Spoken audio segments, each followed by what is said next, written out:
Old East Slavic, also referred to as Old Russian and Rusian, was a language used in the 10th–15th centuries by East Slavs in Kievan Rus and states which evolved after the collapse of Kievan Rus. Dialects of it were spoken, though not exclusively, in the area today occupied by Belarus, central and northern Ukraine, and parts of western Russia. Terminology. Linguists from each of the three East Slavic countries tend to treat Old East Slavic as the direct predecessor of their own language, so they name it accordingly. In Belarus, Old Belarusian language.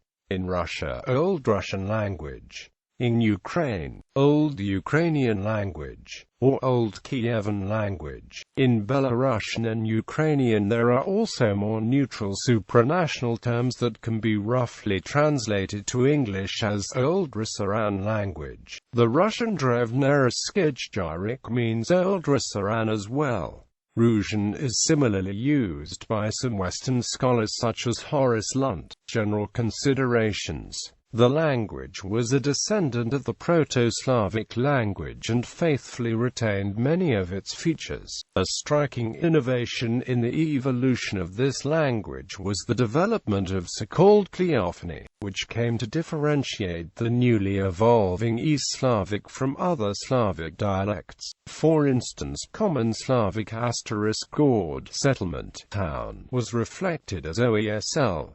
Gorod, Common Slavic * "melko" milk, and gt oesl, maloko, and Common Slavic * "korva" cow, and gt oesl gorova. Other Slavic dialects are differed by resolving the closed syllable clusters * rc and *arc as liquid metathesis, or by no change at all. Since extant written records of the language are sparse, it is difficult to assess the level of its unity. In consideration of the number of tribes and clans that constituted Kievan Rus, it is probable that there were many dialects of Old East Slavonic. Therefore, today we may speak definitively only of the languages of surviving manuscripts, which, according to some interpretations, show regional divergence from the beginning of the historical records. Nonetheless, by 1150 it had more unity than any other branch of Slavic, showing the fewest local variations. With time, it evolved into several more diversified forms, which were the predecessors of the modern Belarusian, Russian, Russian and Ukrainian languages. The Ukrainian branch split away first between 1200 and 1500, whereas Russian later separated from Belarusian by 1700. Each of these languages preserves much of the Old East Slavic grammar and vocabulary. When after the end of the Tatar yoke the territory of former Kievan Rus was divided between the Grand Duchy of Lithuania and the Grand Duchy of Moscow, two separate literary languages emerged in these states, Ruthenian in the west and medieval Russian in the east. Literary language of Kievan Rus. The political unification of the region into the state called Kievan Rus, from which modern Belarus, Russia and Ukraine trace their origins, occurred approximately a century before the adoption of Christianity in 988 and the establishment of the South Slavic Old Church Slavonic as the liturgical and literary language. The Old Church Slavonic language, also known as Old Bulgarian language, as it was developed in the First Bulgarian Empire's pre-Slav Academy, was introduced through the Bulgarian Empire. Documentation of the language of this period is scanty, making it difficult at best fully to determine the relationship between the literary language and its spoken dialects. There are references in Arab and Byzantine sources to pre-Christian Slavs in European Russia using some form of writing. Despite some suggestive archaeological finds and a corroboration by the 10th century monk Cherny's Ezrabar that ancient Slavs wrote in strokes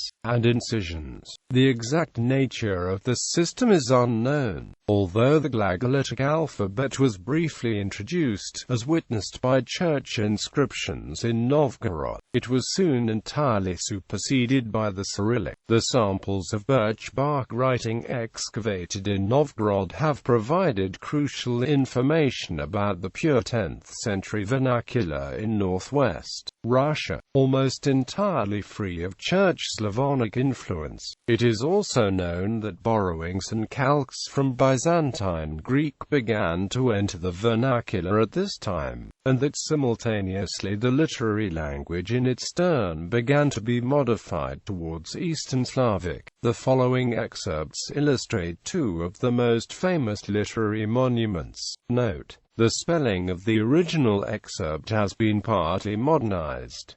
The translations are best attempts at being literal, not literary. Primary Chronicle c. 1110, from the Laurentian Codex 1377, early language 4 of the years in progress or arguably complete. South Slavic features include I, bygone, modern up, modern UK up, modern B.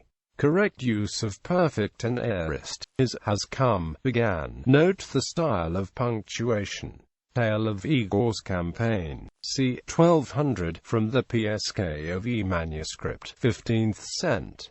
Illustrates the sung epics, with typical use of metaphor and simile. It has been suggested that the phrase, which has become proverbial in modern Russian with the meaning, to speak ornately, at length, excessively, is a misreading of an original, from, run like a squirrel, mouse on a tree. However, the reading is present in both the manuscript copy of 1790 and the first edition of 1800, and in all subsequent scholarly editions. Study. The earliest attempts to compile a comprehensive lexicon of Old East Slavic were undertaken by Alexander Vostokhoff and Ismail Srezhnevsky in the 19th century. Srezhnevsky's materials for the Dictionary of the Old Russian language on the basis of written records, though incomplete, remained a standard reference until the appearance of a 24-volume academic dictionary in 1975-99. Notable texts. Byliners. The Tale of Igor's Campaign, the most outstanding literary work in this language. Russkaya Pravda, an 11th century legal code issued by Yaroslav the Wise. Praying of Daniel the Immured. A Journey Beyond the Three Seas.